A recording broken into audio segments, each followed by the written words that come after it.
Welcome to Dynasty Theory, your source for everything Dynasty Fantasy Football, with your hosts, John Bauer. I'm looking to sell everybody price dependent. Dan Lamagna. Too much dysfunction in Cleveland. And Mitch Sorensen. Well, it's hard to compete with excellence.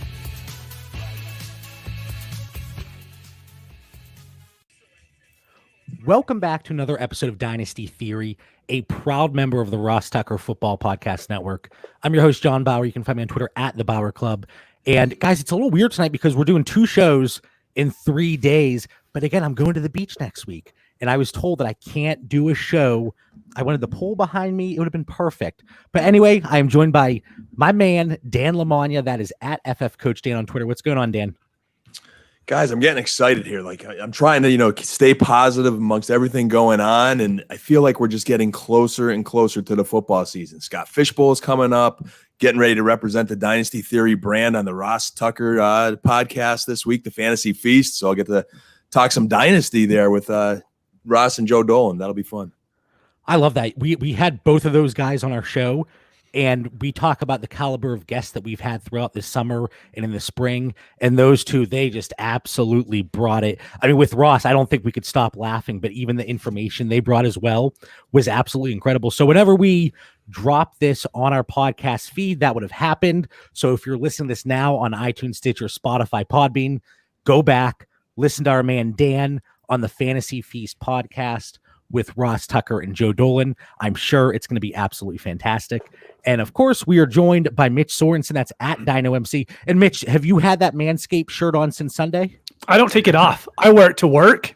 It was funny because I went and told my kid goodnight, and all that stuff the other night when I was wearing it. He goes, "Dad, why do you have to say thank you to your balls?" And I'm like, "Oh, yeah, this is a little awkward." But yeah, but mentioning that, we also want to talk about our projections moving forward. They will be out this Friday. So please reach out to us. They're free. They will be in PDF format. Our unpaid intern did absolutely amazing work on them, and they look amazing. And so just reach out. We'll give them to you for free, and you could hate on us for, hating on your favorite player. Mitch, I told you off the air. So the unpaid intern, that's kind of an ongoing joke. That's my sister. But she was sitting there and she had her projection sheet all ready for Kansas City, and she had it as the Kansas City Chargers. So hopefully I have time to double check everything, because if we spit out a projection sheet with the Kansas City Chargers, I think people are going to start to ask questions. So hopefully we can figure that all out. But yes, that's going to be out this Friday.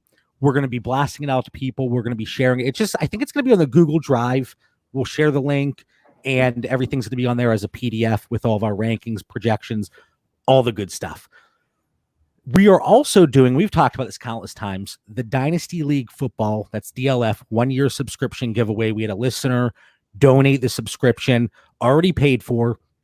We're going to pull that on June 30th, and we'll announce the winner, and that is going to be pulled from all of our YouTube subscribers. So if you're watching live tonight, most likely you already subscribed.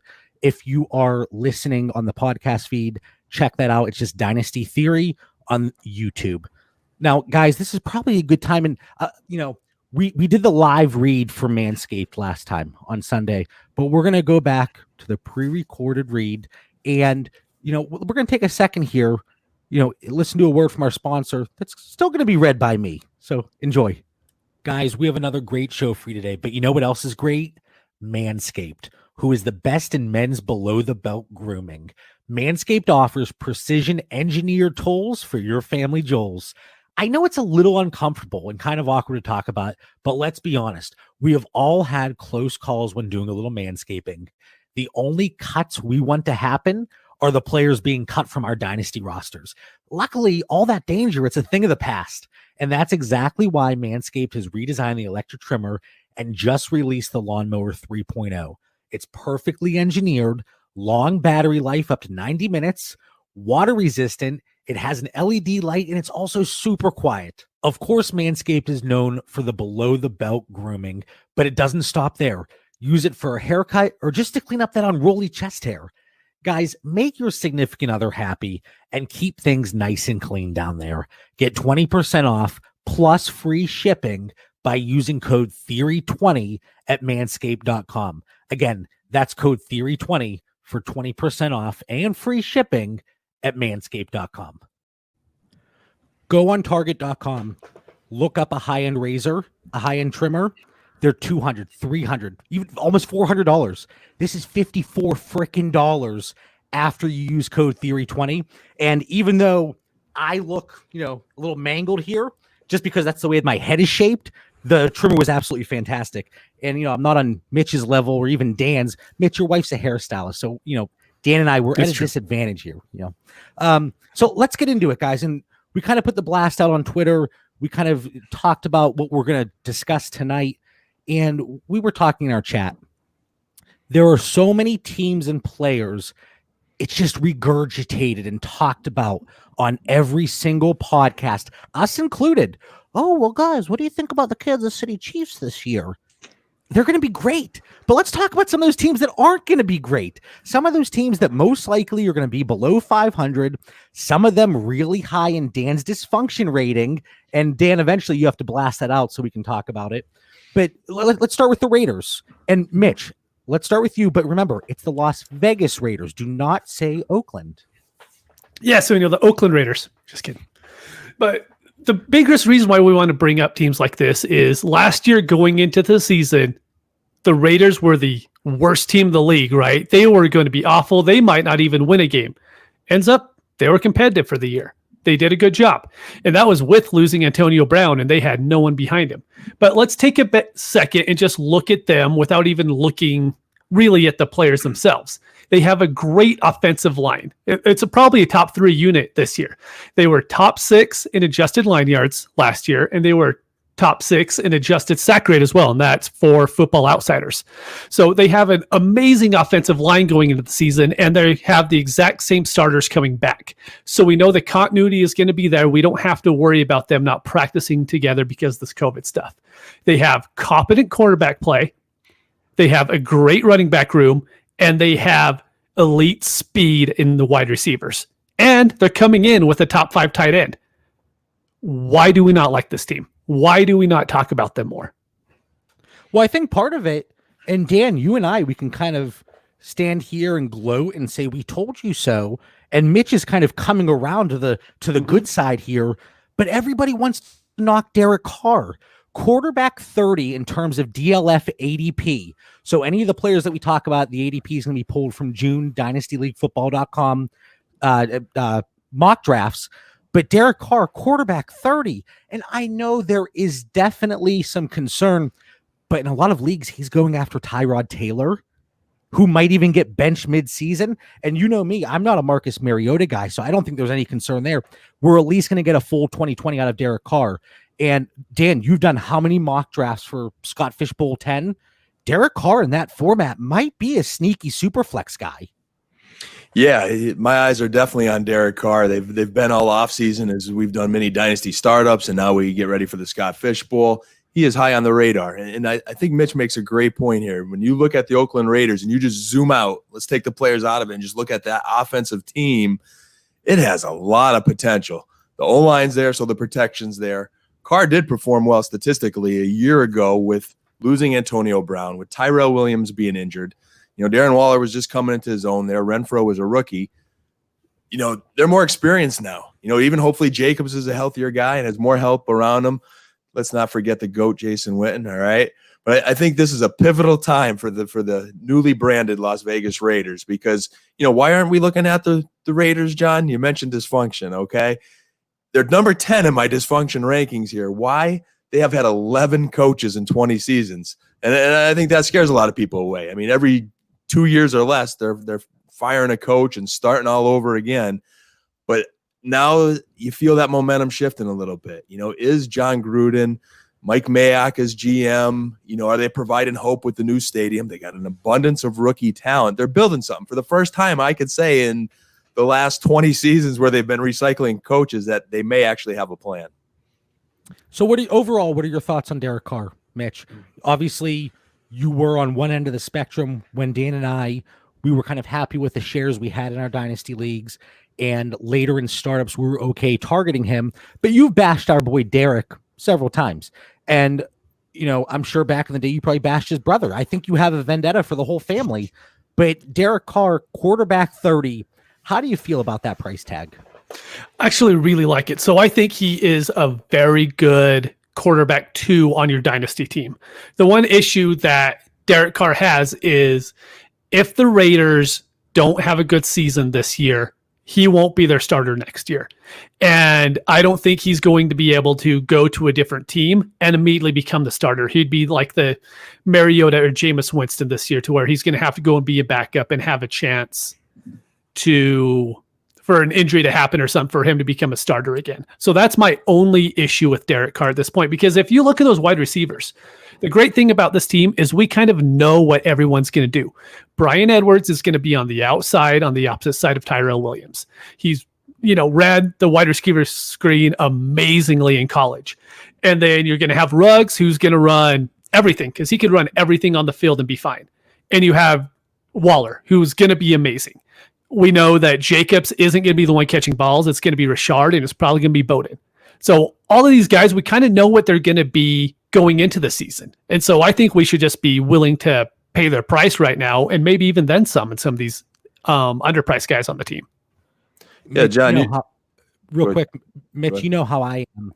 I want to have some stability at least 2-3 years out at my top 2 quarterback positions. So I'm going to disagree, because I would not be okay with Derek Carr as my quarterback 2. Quarterback 3, I'm okay with. And the way you build your teams, Mitch, it's funny because you're certainly always leaving a draft with at least 2 starting quarterbacks prior to the quarterback 30 range. So I don't know. Are you really comfortable with quarterback 2? No, I'm okay with him being your quarterback 2, but that's the drawback to him, right? Like, if there wasn't that drawback there, he would be a locked-in quarterback 2, and everyone should be trading for him. But that's the one reason why he's going at quarterback 30 instead of going a little bit higher, is because that's the only drawback. And if you think the Raiders can actually do something this season and get that 7th seed, since there's the extra seed for the playoffs this year, then you should go out and hammer him, because they're going to price themselves out of elite quarterback territory. Now, there's 2 things, and Dan, I'm going to flip it over to you because I know you have some thoughts here, but his contract expires after 2022. So on paper, you're like, okay, he has that locked. He's good to go. But there's only $2.5 million in dead cap after 2020 and about $19.5 million in savings. And we always talk about, look at the contracts.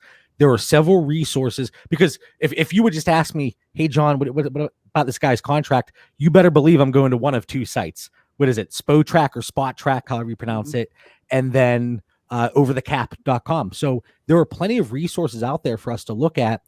But the way this team is built, there is so much young talent, and their cap situation with the way they're building it, like I said, they don't necessarily need to cut Derek Carr. They have a strong core, and you actually, one of the players we're going to talk about here shortly, Tyrell Williams, he is a prime cut candidate after 2020 because there's no dead cap.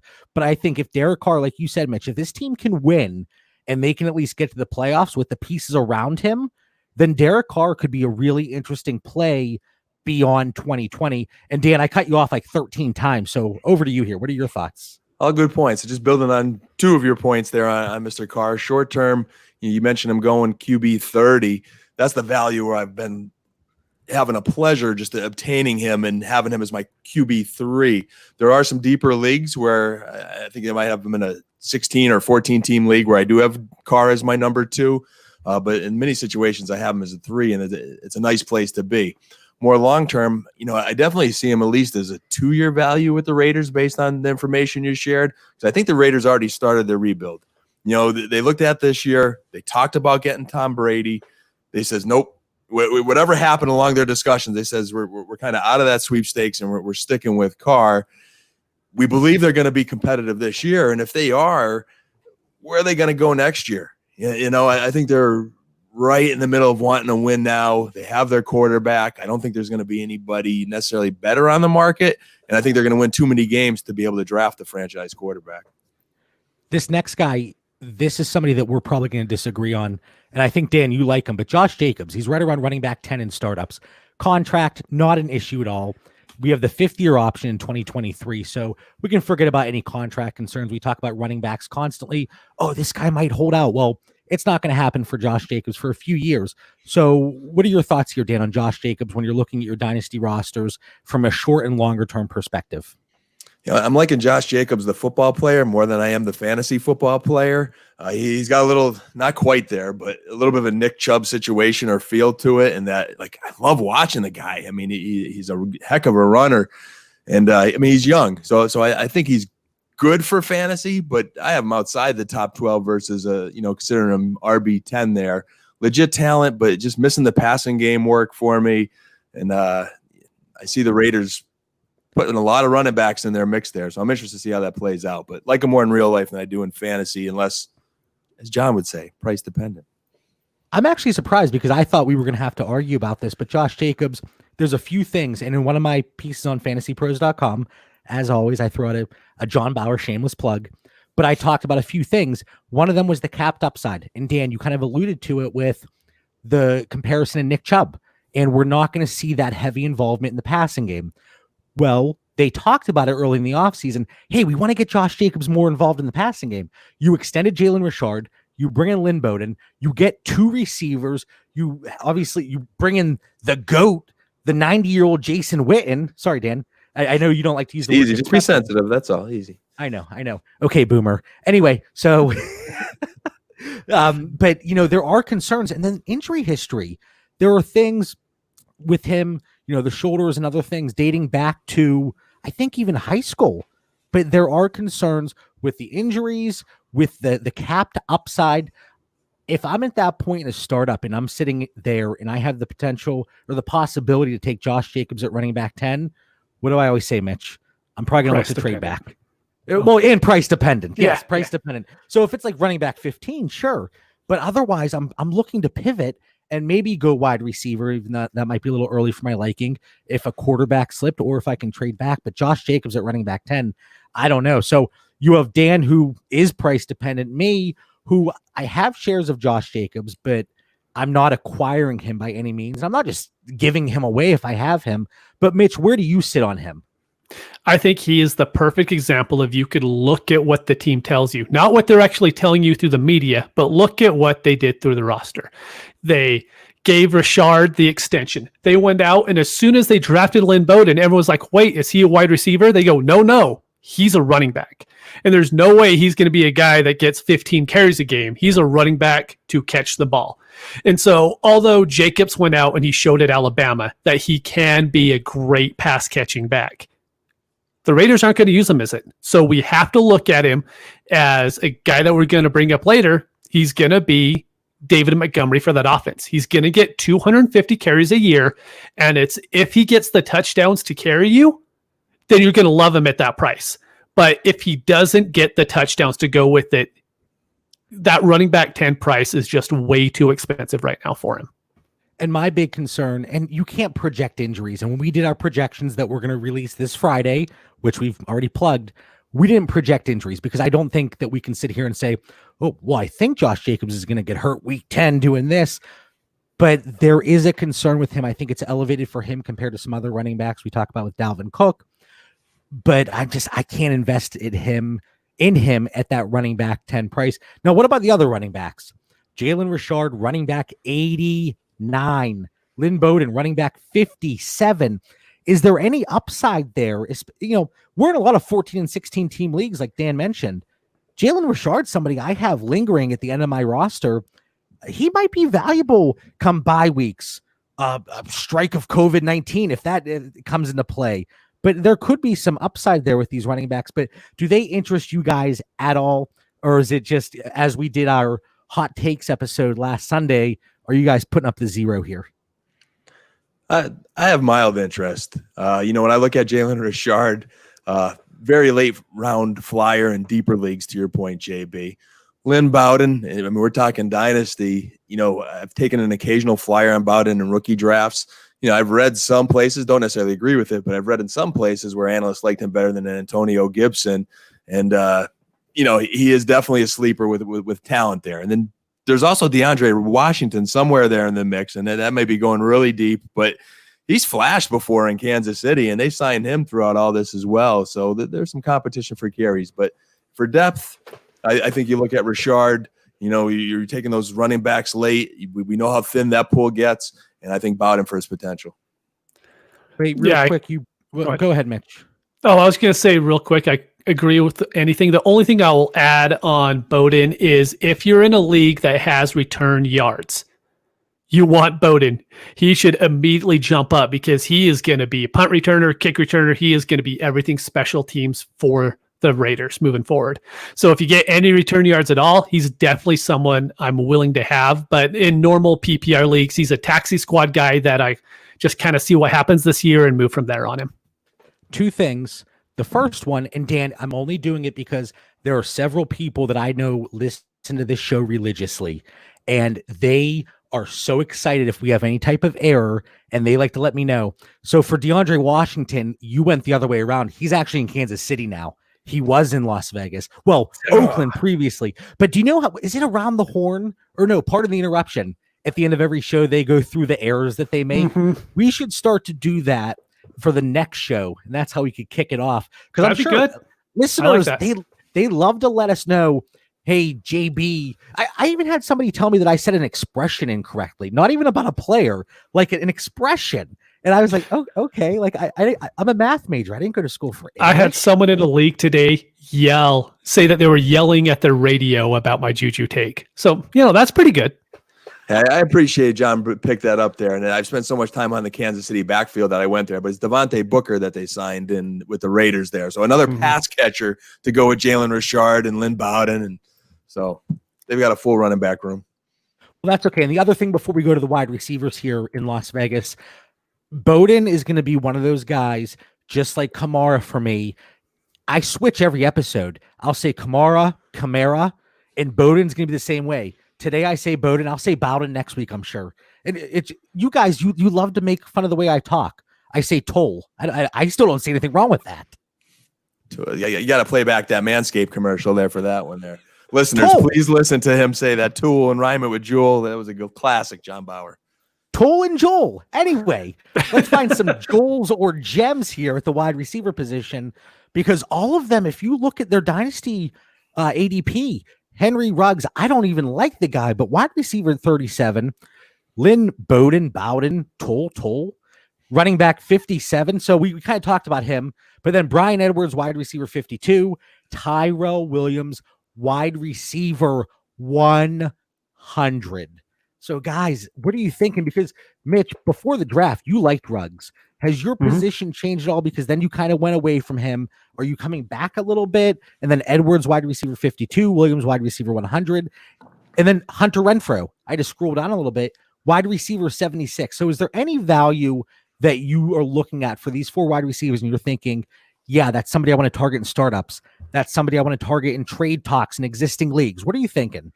So really quick, Phil, I know you're listening right now. I just saw your comment. We are talking Houston next, just a preview. But a big thing with Ruggs is I was huge on him because he's a guy, we call him like he's Deshaun Jackson, but he's really not. He's someone who he could be a DJ Moore type who wins everywhere. And as soon as he went to Derek Carr, I was like, oh no.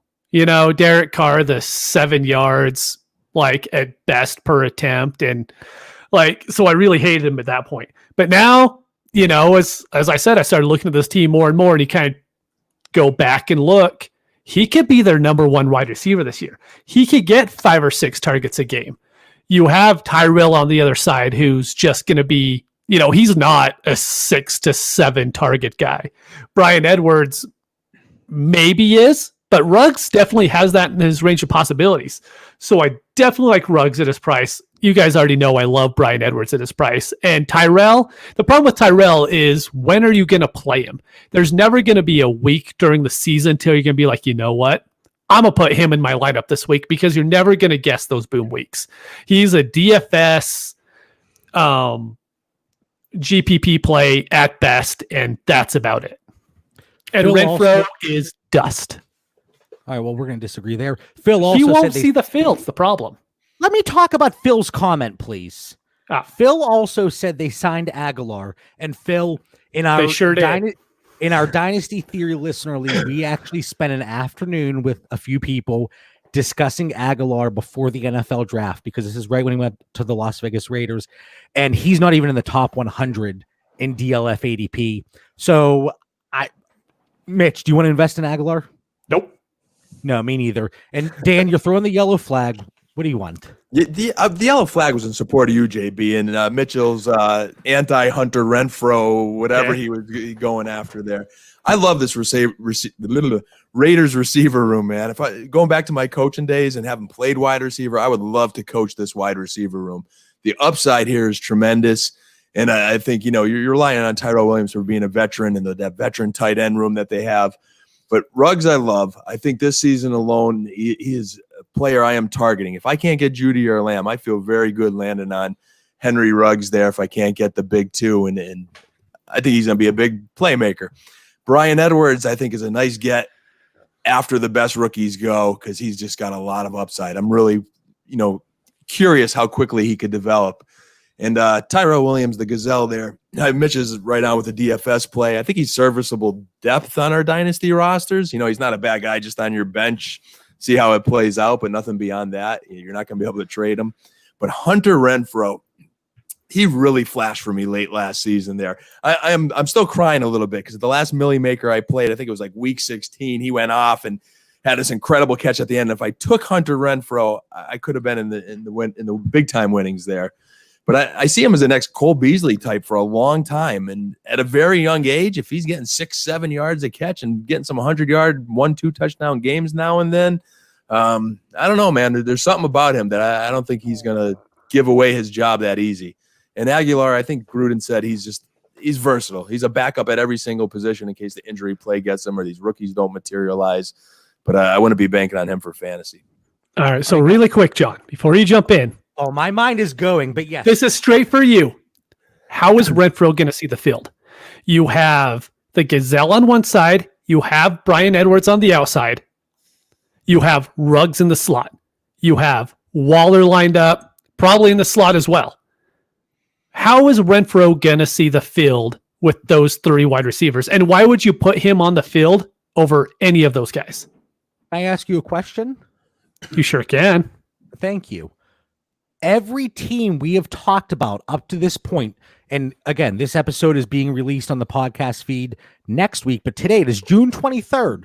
So for months, with COVID-19 really striking in full force, we have preached these rookies are going to have an issue adjusting. Why all of a sudden, for Las Vegas, no issue?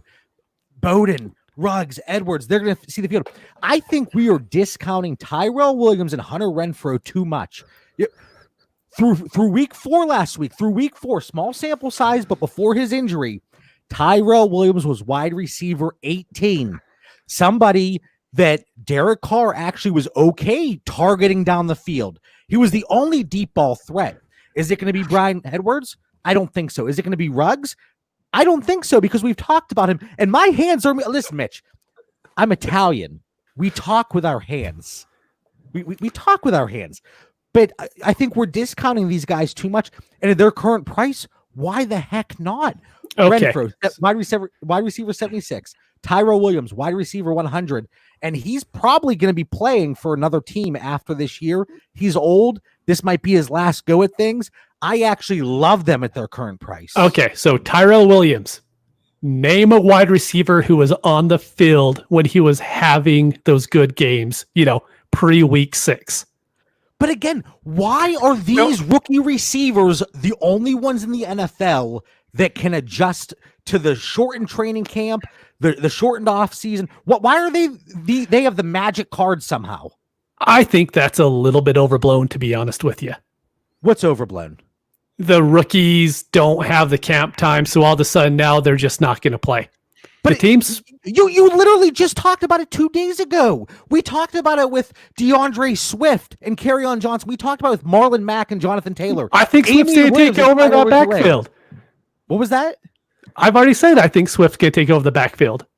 But there's different situations there, though. You guys have both watched NFL films. Have you ever seen John Gruden's playbook and terminology, how long that is, that big mouthful, I have a copy of it right next to me. That's a good point. That's actually a really good point. Spread right, 675, banana fly, X zip, dash 22. Brian Edwards may not get on the field right away there. And let me tell you, Hunter Renfrow, when it's third and we need yards and I need a guy that's going to get open for Derek Carr, it's going to be Hunter Renfrow. They're going to rotate. They're going to have different formations. They're going to have packages for Ruggs. We'll see how Brian Edwards develops. But there's going to be many packages for Hunter Renfrow to keep those chains moving.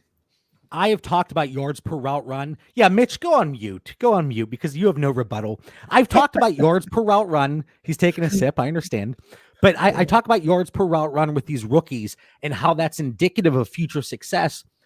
A lot of the time it is, but that also depends on what teams are bringing in. And obviously they're investing in these rookies and they brought in a lot of talent. But Hunter Renfrow, he was at the top of the top under A.J. Brown, but he was number 2 or 3 in terms of yards per route run as a rookie last year. Is it going to continue? Maybe, but his yards, his routes are going to be reduced. Dust. So I'm glad that we've spent 30 minutes on the Raiders, though. That's impressive.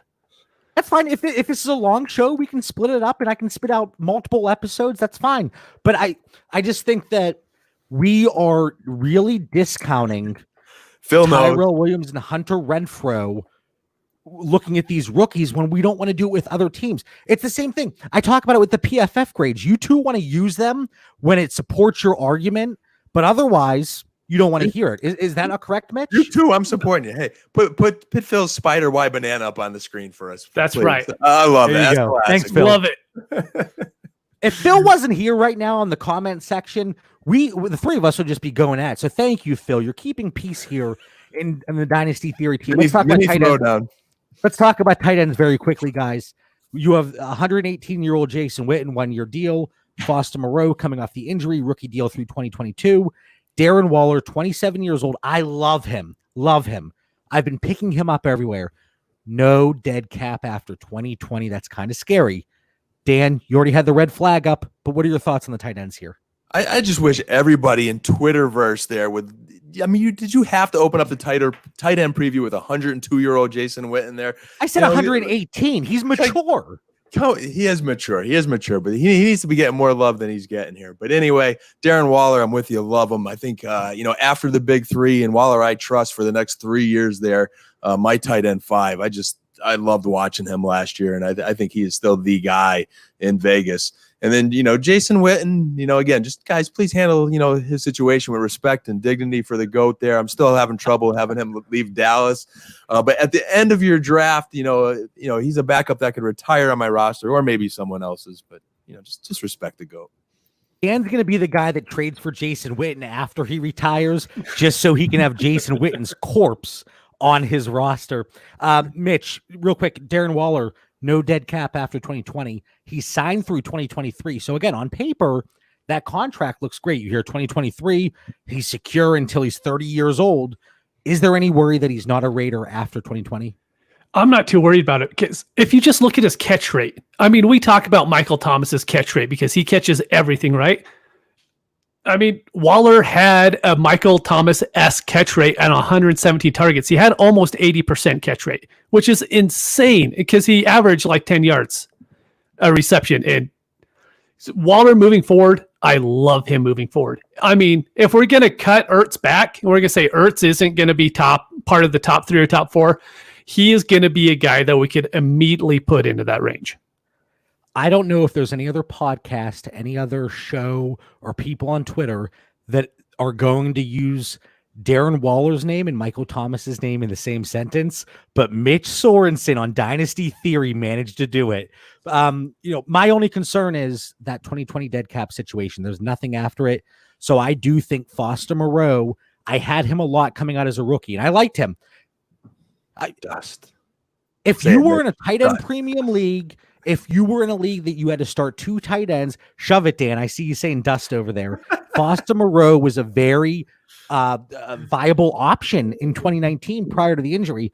And I know people are saying Darren Waller, he concerns me because Jason Witten.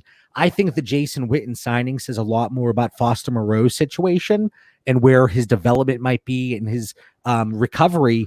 But I do like Foster Moreau beyond 2020, just in case they do cut Darren Waller.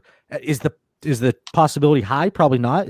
But I do want Foster Moreau on a lot of teams just on the back of my roster. Any other thoughts 35 minutes in talking about the Las Vegas Raiders?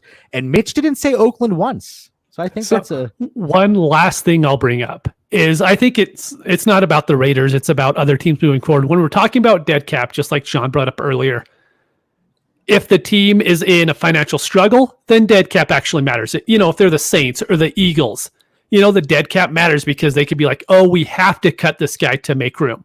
There's other teams like the Raiders and the Colts that don't need to worry about dead cap at all because they have millions upon millions of cap space and they don't need to worry about it. So I think that's something really important to look at when you're going on overthecap.com. You're saying, oh, hey, look, this guy has $10 million in dead cap. If the team has $50 million in cap space next year, it's probably not a big deal. Yeah, right now, and I am on, guys, is it Spo Track or Spot Track? Spot Track. I say Spot Track, but we've had people on the show that have said Spo Tracks. Maybe I'm going crazy, but I'm on there right now and I'm looking at 2021, and the Raiders they have $28.5 million heading into 2021. And we've seen teams multiple times, restructure contracts. So I think they're in a fine situation. They're actually in the middle of the pack, a little bit lower, but $28 million, they're definitely not hurting. And then we have Phil is he's lighting it up right now. He just took Foster Moreau in the 23rd round in a campus to Canton. Good job. I was wondering if you knew what that was. Yeah, I know what it is. Our buddy Ray Garvin better look out because I think I'm the new Devi expert in town, guys. Good luck. I couldn't even say that with a straight face. So let's move on to our next team, the Houston Texans. A lot of moving pieces here. The big trade during the offseason, David Johnson, DeAndre Hopkins. Overall, Dan, what are your thoughts? There have to be some gems here that we can uncover and diamonds in the rough, if you will. The Texans, 6th on my dysfunctional team rankings and climbing because I do not see a plan. To me, the Texans are the opposite of how to build a fantasy football roster. I can see their entire offense on the injured reserve by the end of the season, and that greatly concerns me. Now, on the flip side, I see lots of potential. It could boom. Let's say Cooks doesn't have any concussions. David Johnson returns for at least a year or two of being David Johnson. Will Fuller finally figures out the recipe to stay healthy. All of a sudden, this is shaping up to be a good roster. Randall Cobb decides to stay healthy 2 years in a row and does what he did in Dallas in the slot. So it's got the makings of a high-power offense. Anytime you have Deshaun Watson. I love Deshaun Watson, but I am a little concerned that the Texans do not have a plan, and his entire team, and potentially including him with still some offensive line questions, ends up on the IR. Mitch, I'm going to put you on the spot, and we're kind of run through this a little bit differently just because we spent 4 decades on the Raiders. We're going to spend 4 decades on Houston as well. This could be an hour and a half long podcast, and I'm okay with it. I'll split it up. My wife, I think she's already in bed, so I have all night. I have my White Claws. I'm all ready to go. But let's talk about this team. Who do you think is the best value? So running through it, David Johnson, running back 28. These are all Dynasty League football ADP. Quick, can I cut you off just really quick? Yeah. Before we jump into the skill position players, I just want to mention, because Dan mentioned the offensive line, and I think it's important to, when you're looking at these bottom teams, to go into their offensive line, because we know the Raiders, they have a top offensive line, so they're really good. The problem with the offensive line with Houston is they're 21st in adjusted line yards, and they're 27th in sack rate, and they brought in nobody. There's no one that's going to help out that offensive line. So at best, we could say their younger guys have a year of experience. But going into next year, we could probably expect to see about the same line that we saw last year. Sorry, I didn't want to cut you off before we get into the skill position players, but I think it's really important to talk about the lines in this case. That's a great point. Real quick, and I'm doing it to Dan, but Mitch, you never have to apologize for cutting me off, because our listeners have told me, John, you got to stop cutting Mitch off. And I've done it it's June. We started this podcast 14 months ago. So you have earned your right to cut me off as many times as you want. And Dan, I think you had a thought. Yeah, see, I just cut you off with like flags and ink pens and whatever props I could get. And I like that though, because you let us know. I like that. Mitch is more blunt than me, so we complement each other well. But to Mitch's point with that O-line, and I brought that up, I watched a lot of Houston football last year because I had a lot of shares of Deshaun Watson, and I loved, watching the Texans and waiting for him to break out. I still have, a decent amount of shares, but not as many. I traded some off. I mean, he almost got broken half a couple of times. And if he wasn't as gifted as he was, he'd be left for dead on that football field. So here we go again this year. And we talk about roster construction. I don't want to have too many risks on my roster. And I just feel like the Texans have a ton of health risks.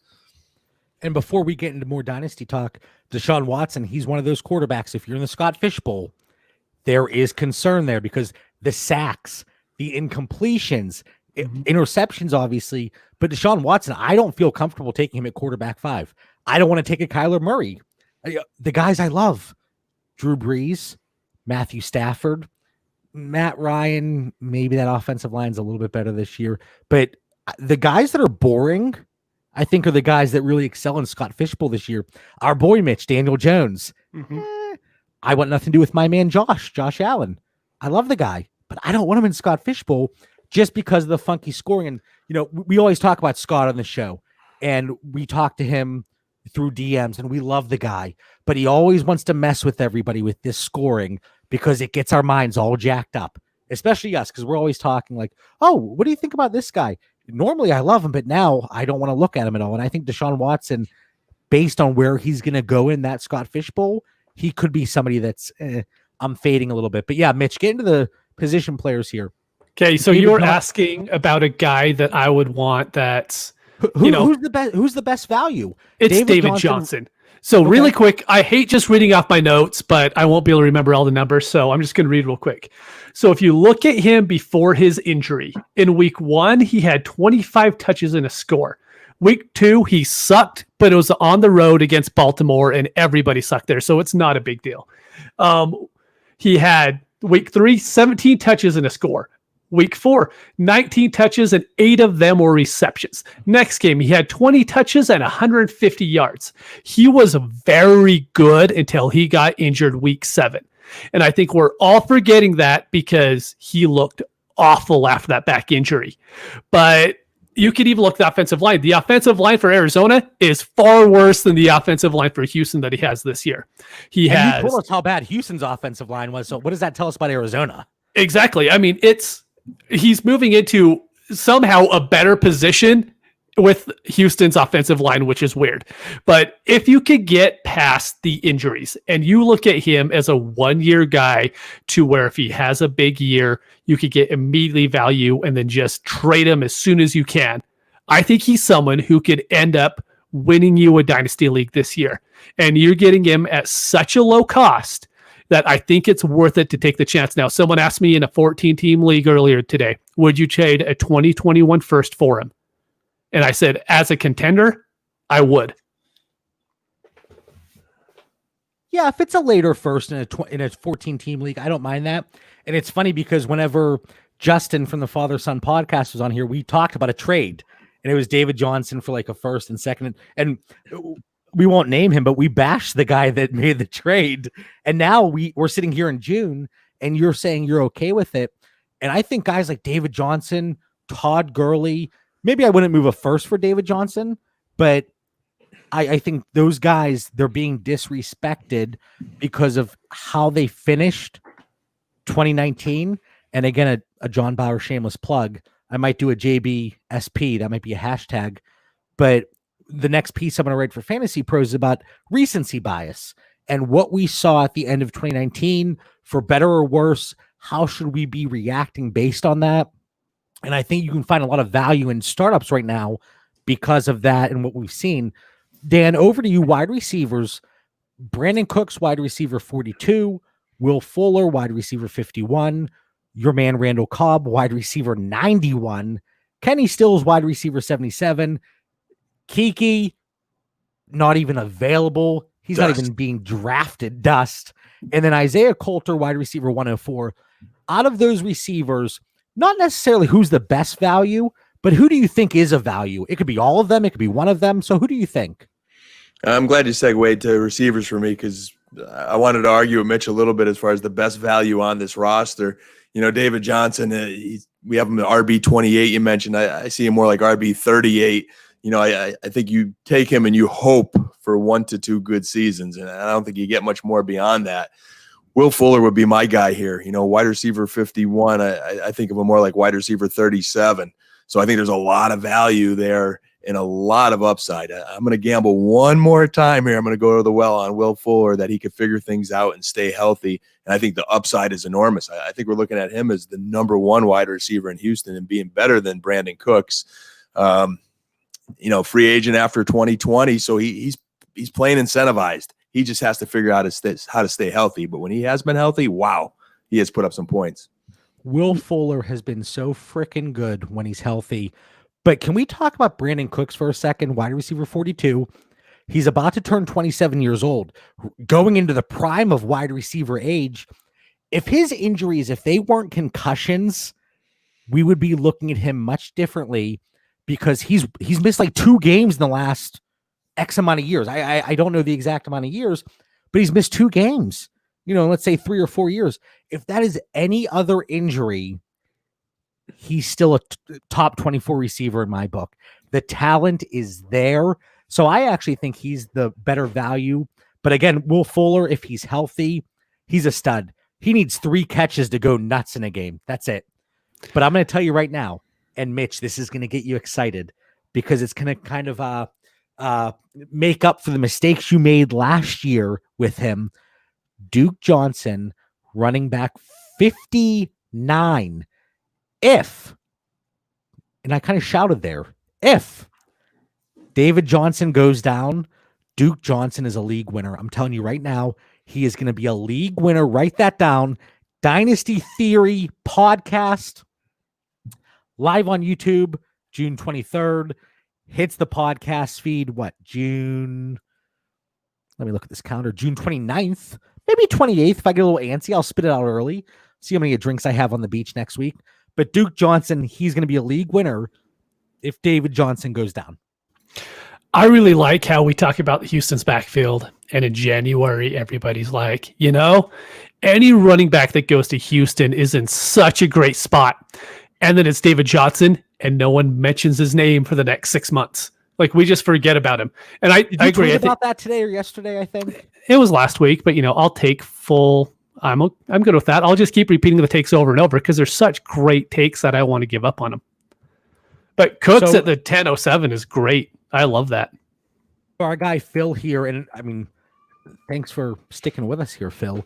But he says Cooks went 10:07, and then DJ Phil. I know you're active on Twitter. I see you all the time. Is that Duke Johnson?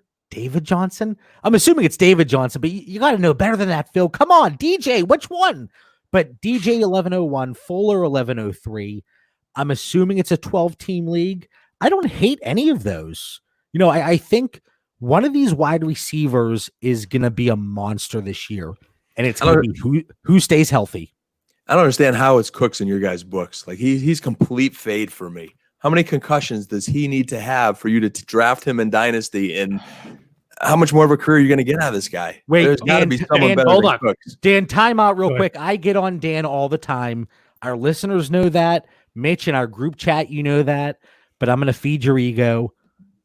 Phil says I'm in line with everything Dan said. Oh, I hate to say it, but there it is. Appreciate you, Phil. Good looking. Okay. So I completely agree. Fuller is the wide receiver 1 of that team. But if you're comparing injuries, you can't act like Will Fuller isn't injured and missed more games than Brandon Cooks has. Brandon Cooks has had,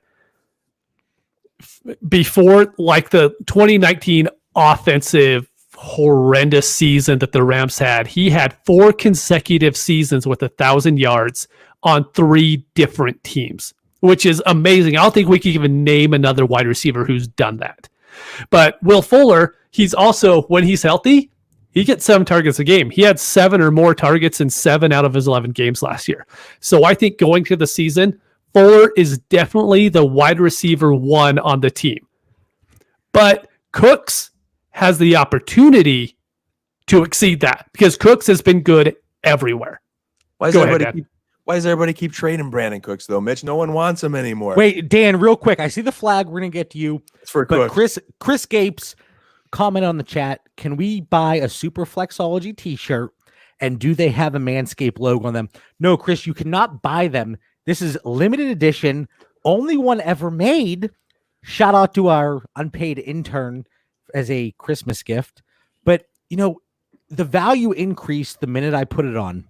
And once the JBS, John Bauer Sweat, really got in there, maybe I'll send it to you, Chris. I'll autograph it. I'll send it out to you. Maybe wash it a few times, because when we do these pods, I get a little sweaty, get a little smelly. But yeah, Chris, we'll figure it out. JB, as our fearless Dan, you threw the red flag up. For first the time out, as our fearless leader, we should be wearing Dynasty Theory shirts right now here. Our listeners there are asking for Super Flexology shirts. Listen, we always pay homage to where it started. And literally, Easter Sunday, 2019, Super Flexology kicked off. And then we met Dan Lamagna, and we had to expand our horizons. And we said, Dynasty Theory, Ross Tucker Podcast Network, Manscaped, Theory 20 for 20% off plus free shipping. Look at this haircut. But, Dan, you really opened our eyes. Couple more Theory 20 codes, and then I think we transition. We get some Dynasty Theory Manscaped shirts here for our friend Chris. I think we're onto something. So back at timeout. I'm using it now. I'm back to that challenge flag, whatever it was there. Brandon, great point, Mitch. I'm not by any means defending Will Fuller's injury history, and like I started with him. It's one last chance, because you can only get burned so many times with him getting injured. But they're different kinds of injuries. All those concussions adding up, and everybody trading Cooks. I just think the end is sooner for him. I'd rather take the upside of Fuller, and I'm not going anywhere near Cooks, especially Cooks going drafted before Fuller. I think there's more value in Fuller as well. All right, so we talked about the wide receivers, but can we just talk about Duke Johnson again? 382 carries in 5 years. He has never missed a game in the NFL, never. He has also never had fewer than 62 targets in a season. So we always talk about, targets are worth X, and it's typically, I think, 2.2 or 2.3 times as valuable as a carry is. But Duke Johnson's that guy.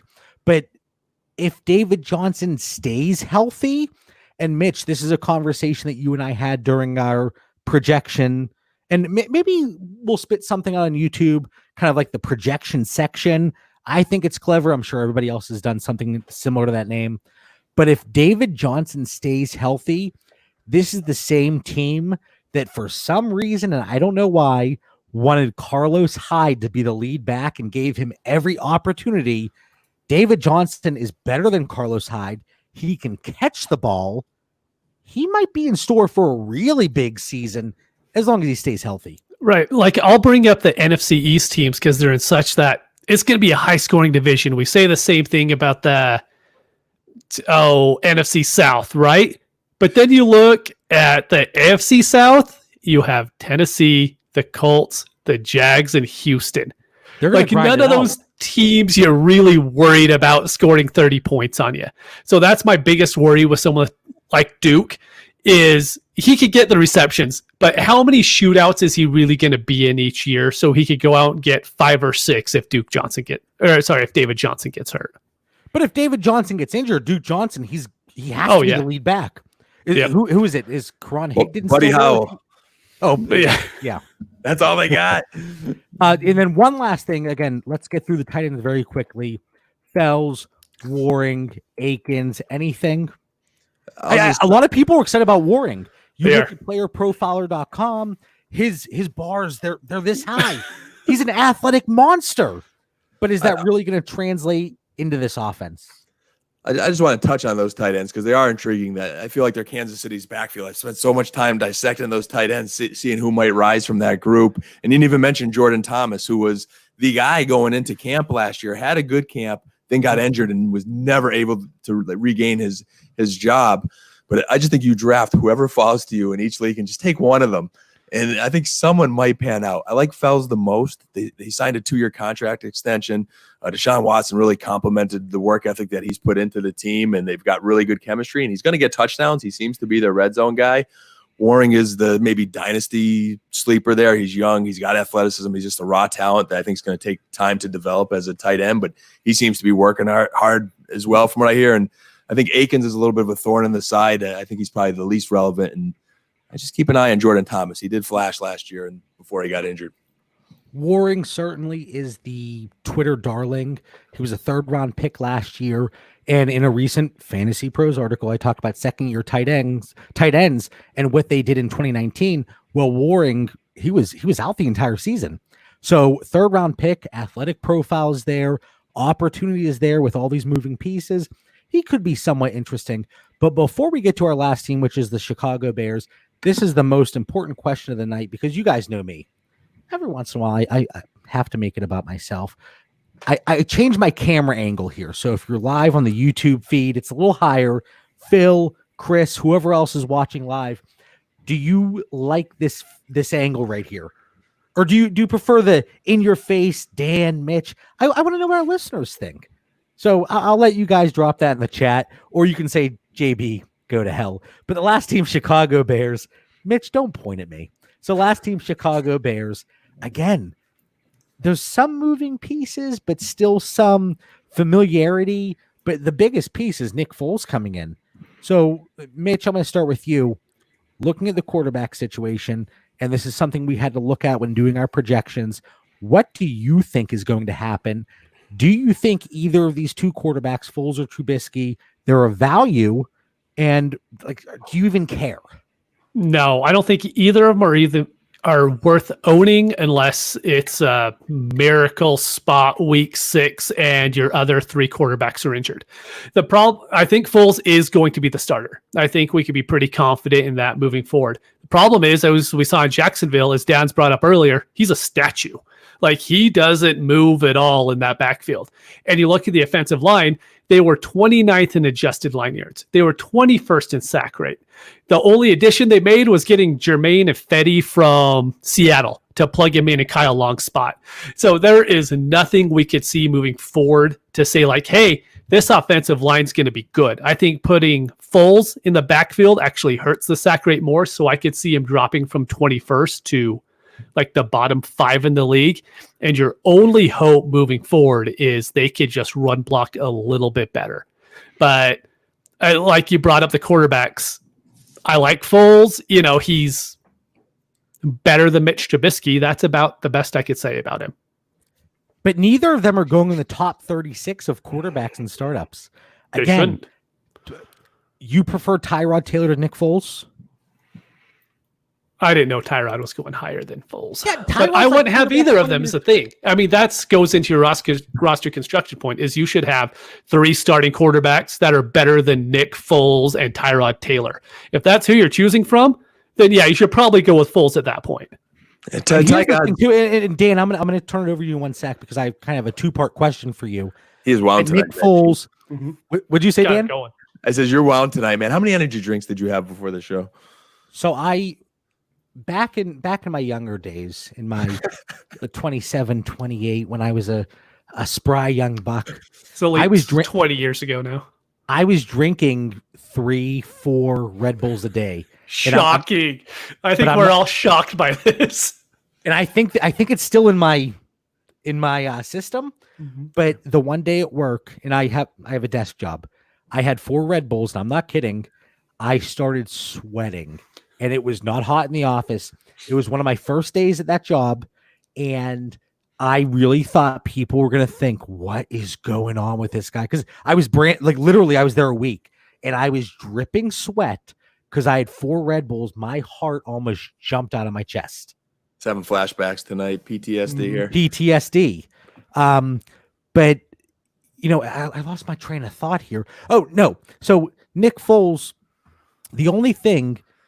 $3.7 million in dead cap, but that's after 2021.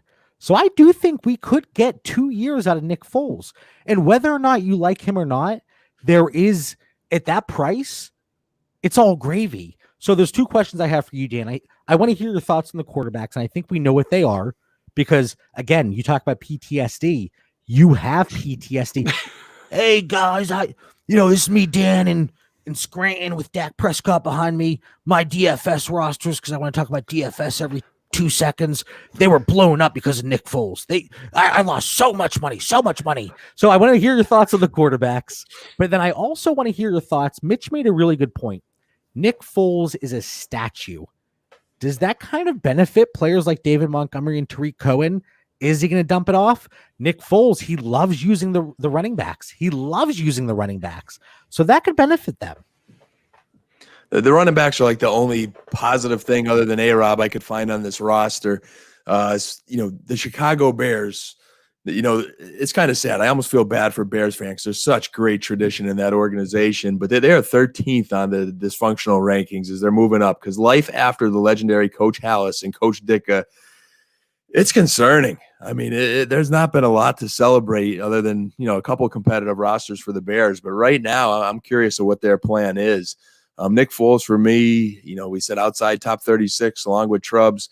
Tyrod, I don't want Tyrod, to Mitch's point, but it is about roster construction. Wait, I'm sorry. Can I wave the flag? Did you say Trubbs? Yeah, Trubisky, Trubbs, whatever. All right. It's irrelevant. It's the Bears quarterbacks. This is going to be the longest conversation about the Bears quarterbacks we have all season because they're going to be irrelevant very, very soon. I'm sorry. I heard Trubbs and I had to stop you. But That's over fair, to you, Trubbs. But so the Bears, you're throwing me off here, JB. Where was I going with this now? The quarterbacks, Tyrod, roster construction. I would invest in the Chargers offense. I still believe the Chargers have a plan. There are some concerns, but I think Tyrod is the bridge to Herbert. You know what I mean? So there's a plan there to take the Chargers. The Bears, there is no plan. Nick Foles, like you said, I have DFS nightmares. To me, he's hashtag never again. Never, ever, ever again. And I think Trubisky might actually start out this season, eventually get benched, go to Foles. That's a disaster too. You're shaking your head. Even if Trubisky does win the job, he's going to fail again. And then, no matter which way this starts, it's going to end up very bad. And I think they're going to blow up this roster. It is scary that they are grandiose enough to say just a couple of weeks ago that I believe they felt they have one of the better quarterback rooms in the NFL. Where or why or how do you think that? That is very concerning. That end of rant.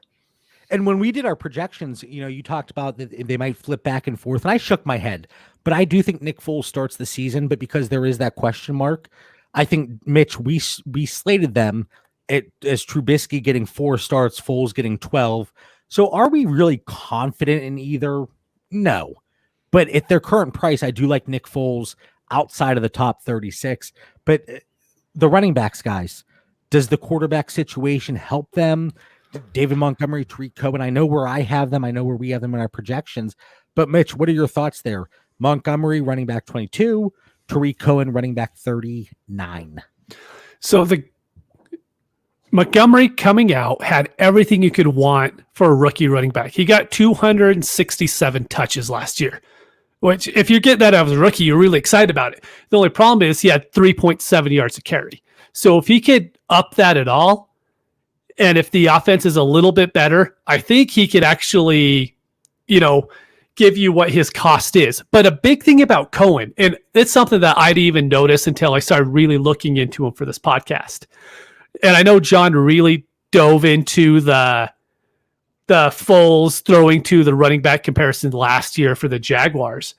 But a big thing that happened last year was Cohen actually had more targets in 2019 than he had in his 2018 breakout season when he actually went ham. The problem is he had 5 less touchdowns, and somehow his yards per reception went from 10.2 down to 5.8, which, this is when we talk about regression. He's probably not a 10.2 guy, but he's definitely not a 5.8 guy either. So I could easily see him moving up from there.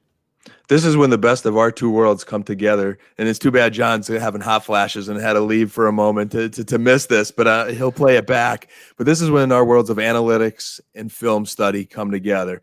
Mitch, your analysis and observation through analytics there of Cohen is tremendous, because last year things got so bad for the Bears, they were using him as a wide receiver. It wasn't that get him in open space and he's getting that yards per catch. Because you get him in open space, he's dangerous. But they were running him on option routes from the slot just to move the chains and using his speed because they didn't have much time. So they used him a lot differently. And when we look at Montgomery and Cohen, I liked Montgomery. I'm getting a little worried as we talk about this and break this down even further tonight. I'm liking them less. But Montgomery, based on where he's being drafted, I like him. I'm still holding faith a little bit that Montgomery and Haskins, who I liked going into last year, still have some potential there.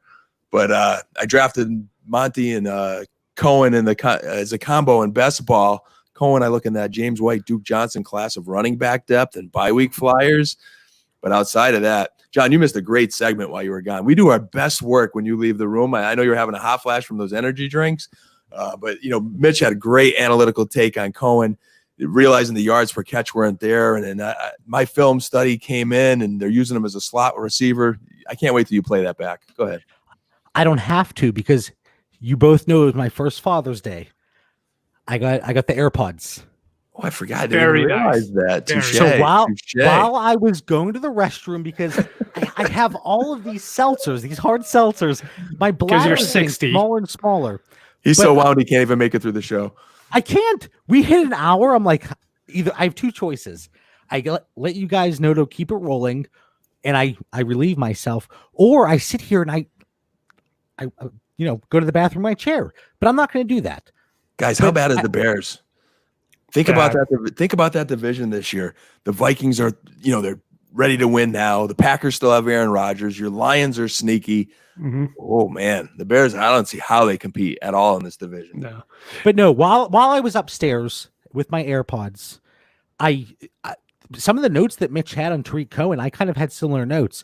He ranked third with 102 targets of all running backs. Of all running backs with at least 40 targets, he only had a higher yards per reception than Phillip Lindsay in 2019. So I do think, just like Mitch said, I wasn't sitting here, but I still heard that I do think we find a happy middle ground between that 10 plus yards per reception and that 5.5 or whatever it was.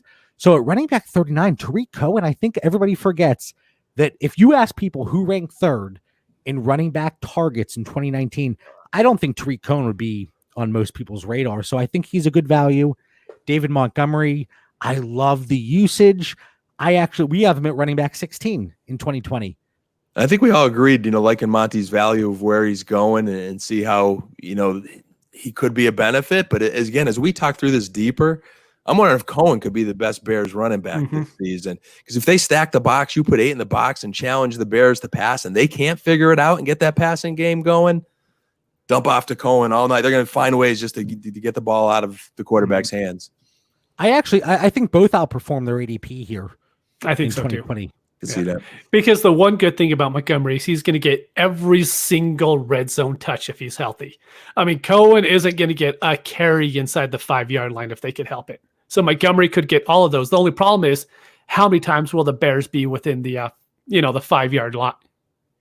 More than they were last year, and I think Montgomery still had 6 touchdowns. So let's touch on the tight ends very quickly. And I want to end on the wide receivers because I think this is pretty interesting. But tight ends, they have 38 tight ends, I think, on their roster. But the two that I want to talk about, Cole Kmet, Jimmy Graham. Jimmy Graham, just like Jason Witten, after 2020, they're going to the retirement home together. Maybe they'll play some pinochle, they'll play some shuffleboard, whatever the situation is. But Dan, Cole Kmet, the rookie coming in, we talked about this rookie class countless times before the NFL draft. I'm not interested, but one of our hot takes that we didn't get to, somebody said Cole Kmet was a top 12 tight end in 2020. Sorry. I want some of the Kool-Aid they're drinking right there. I don't even think he's going to see the field in 2020. Not often anyway. We talk about that learning curve for rookies. I think it's going to come in a factor here. I wish I had like a meh emoji to put on the screen when we talk about the Bears tight end situation. I do have some Jimmy Graham flyers. I think there's a little bit of juice in them. We know Foles likes tight ends, but it's more just for this year, not dynasty juice for Jimmy Graham. And just the name I'll throw out there is Demetrius Harris. And maybe I'm reading too much into a Twitter post, but the Bears trainers just went on Twitter there and says he's going to have a great season. I think he's probably in the best shape of his life, but the Bears situation still gets a meh. There's too many tight ends and not enough offense there to like them. Mitch, anything of interest or value that you want to add to the tight end situation? No, if Graham isn't good with Aaron Rodgers, I'm not going to trust him with Nick Foles. And I mean, Adam Shaheen is a guy I actually have on a lot of rosters because he was the guy last year. But no, I don't think any of these tight ends are rosterable besides Kmet, and that's only if he's on your taxi squad. If he is on your roster and you have a 25-man roster in a 14-team league, you're doing something wrong. Like, he shouldn't be on your roster at that point. I still like my DFS darling Jesper Horsted there, guys, last year. I remember that one game. he flashed. I'm a little depressed that he's like 8th on their depth chart here that I'm reading of their 8 million tight ends. But They just have so many tight ends. And Mitch, I pulled up our projections very quickly, and the only one that we statted out. So we did a lot of players in the other category, right? Again, the example that I have in our process template that's going to be included in the PDF file is, I don't think players like Ryan Switzer, knowing they get 11 receptions, is going to help people. But again, apologies, Ryan Switzer. But Jimmy Graham, we have 60 targets, 38 receptions, 396 yards, 3 touchdowns. So is he going to be used? Sure. But in the tight end landscape, we have him tight end 27.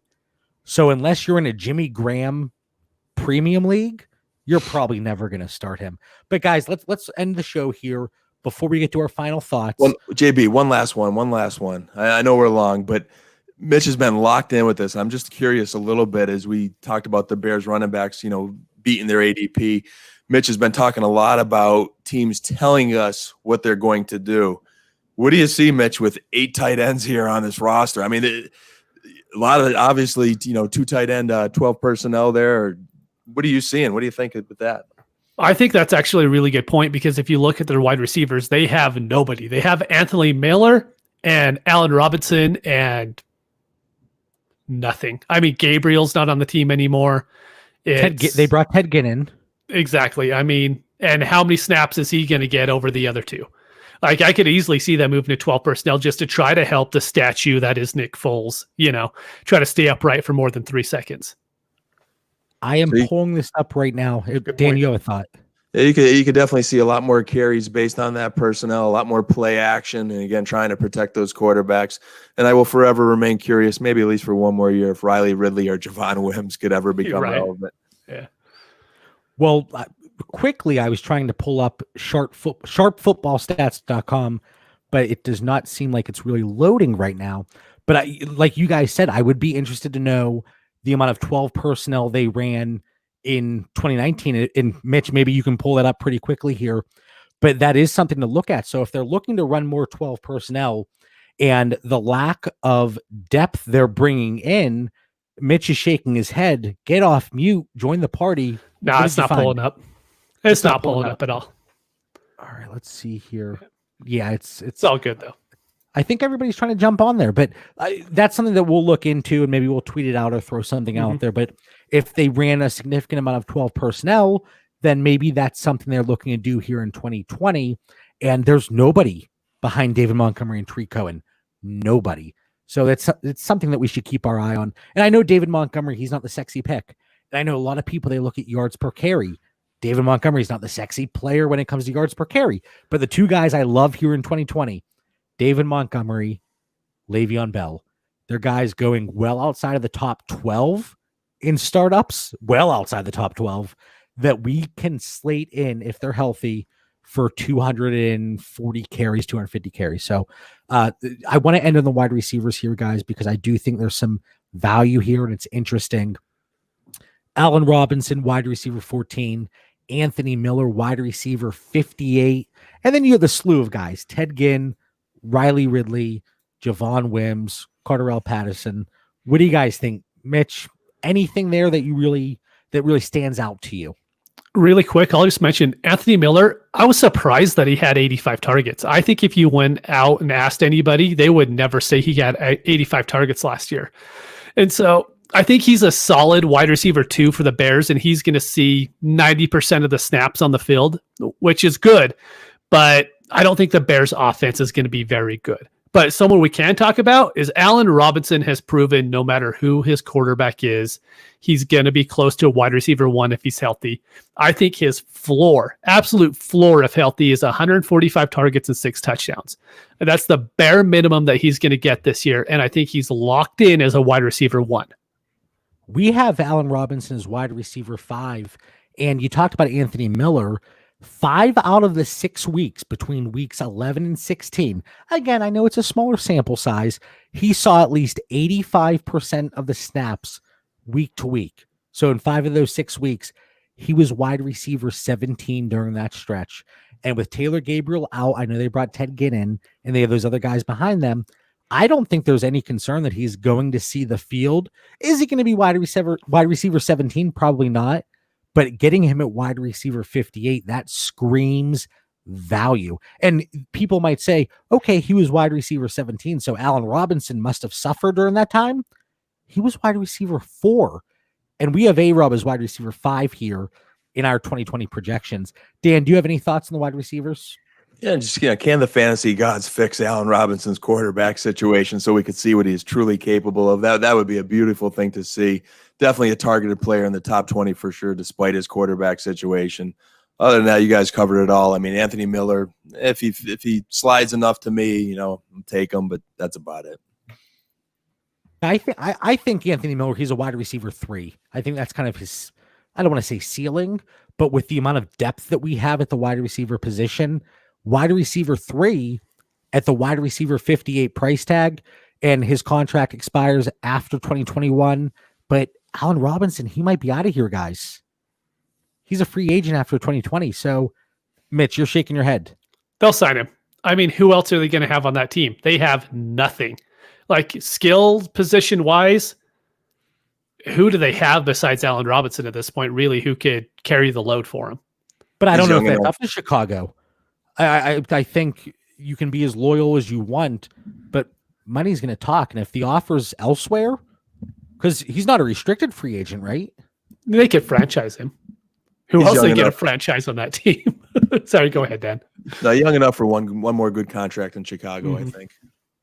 So Allen Robinson turns 27 in August. Crazy, right? Anthony Miller turns 26 in October. And if you ask people, how old is Allen Robinson? How old is Anthony Miller? I guarantee you nobody's going to say, 14 months apart. I guarantee it. You might have to put a Twitter poll up there. That's a good one. If Allen Robinson is your wide receiver 1 on your dynasty team, you're fine. You're completely okay if he's your number 1 wide receiver. And you ask a lot of people that, they're like, no, you need someone with higher upside. No, he is everything you need as a wide receiver 1. He's perfectly fine. And we talk about the age. He's going into that great age range, wide receiver, age 27. There's nothing wrong with that. And I know we talk about these guys in Dynasty. Once you hit 26, 27, you might as well start to dig up the plot in the backyard and throw him out there. But, and Phil, he's still here. Phil, you're loyal, man. I love you. He says, Darnell Mooney, Chicago wide receiver, deep Dynasty stash. And I like that a lot. I agree with that. Completely agree. But I actually, I picked him up in the late 5th round. Dan's taking notes here, but I've picked him up in the late 5th round of a lot of our Dynasty rookie drafts.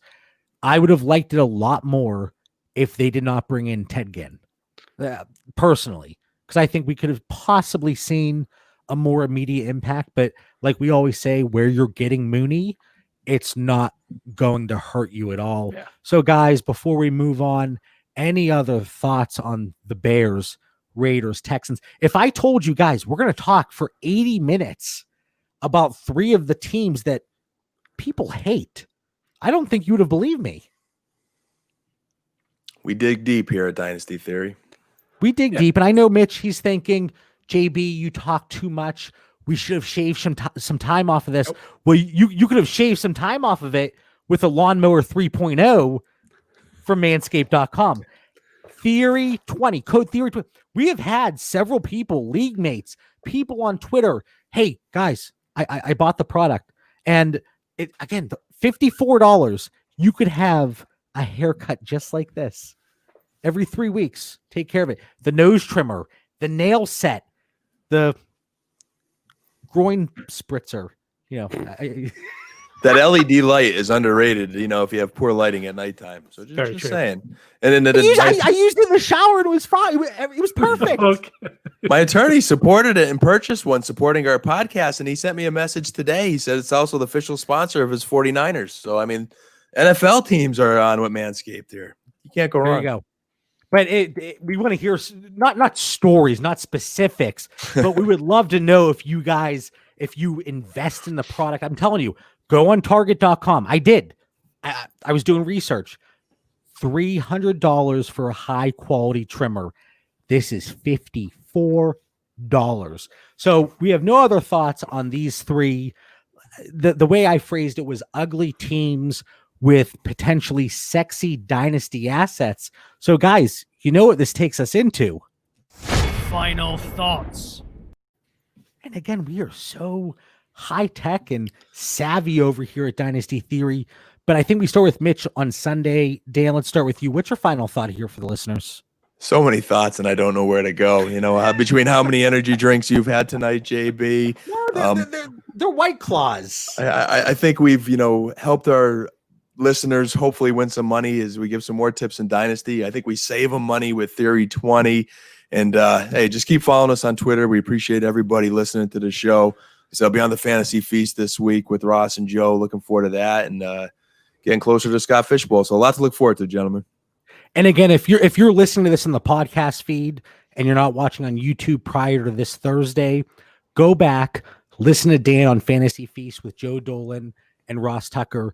And I think, I know you're going to love it. We give Dan a hard time. We love to give Dan a hard time, but he is, especially with the DFS stuff and, bringing you in for the Dynasty content, Dan is so refreshing because Dan, we've told you, everybody would say, oh, John, you and Mitch agree on everything. Everything. And then now everything we talk about, Dan goes, yeah, guys, but. So I can tell you that our listeners really appreciate you. So if you listen to Dynasty Theory, go over another member of the Ross Tucker Football Podcast Network and listen to Fantasy Feast. Mitchell, he's getting sappy now too, Mitchell. I don't know what's going on tonight. You can tell he's had a couple too many White Claws tonight. I'm pulling the tissues out, guys. I'm so upset. No, but seriously, Dan, we're always happy to have you. So go check out Fantasy Feast with Ross Tucker and Joe Dolan. Now, Mitch, it's time for your final thought. And after your final thought, I'm probably just going to say, go screw yourself. Okay, there you go. But so I was going to tell everybody to go and get their tiers done. This is something that came even more apparent during this episode, right? We were talking about how I've changed my mind on Derek Carr, how I've changed my mind on David Johnson. What you want to do at this time of year is because you're going to be listening to a lot of podcasts. You're going to listen to Dynasty ones, DFS ones. You're going to be starting to come out soon, and you're going to have redraft ones. Come out and get your own tiers done. So when you go and listen to those, and you be like, I actually like that David Johnson take, and you go and look at your tiers, you're like, but I really can't move him above anybody else. And that gives you immediate satisfaction knowing that you knew where he was to begin with. And if you don't have a tier list and you're not very good at Excel, reach out to me and I'm more than happy to make one real quick. I could copy mine to an Excel sheet and you can just copy it and then change the players into how you like them. All right, I lied. I said I was going to say go screw yourself. But Mitch, you came in 3 minutes before the show tonight and you said, I have 3 minutes to think of a final thought. And I have to give you applause. That was actually a really good one. And I always like the final thoughts because I don't have to do a thing. You two come in and you actually provide fantastic content and advice for our listeners while I sit here and look pretty with my shaved head because of the Lawnmower 3.0. But as always, we want to thank you, the listener, for tuning in. Make sure you follow the show on Twitter and Instagram at Dynasty Theory FF. Be safe, be kind, and have a great night.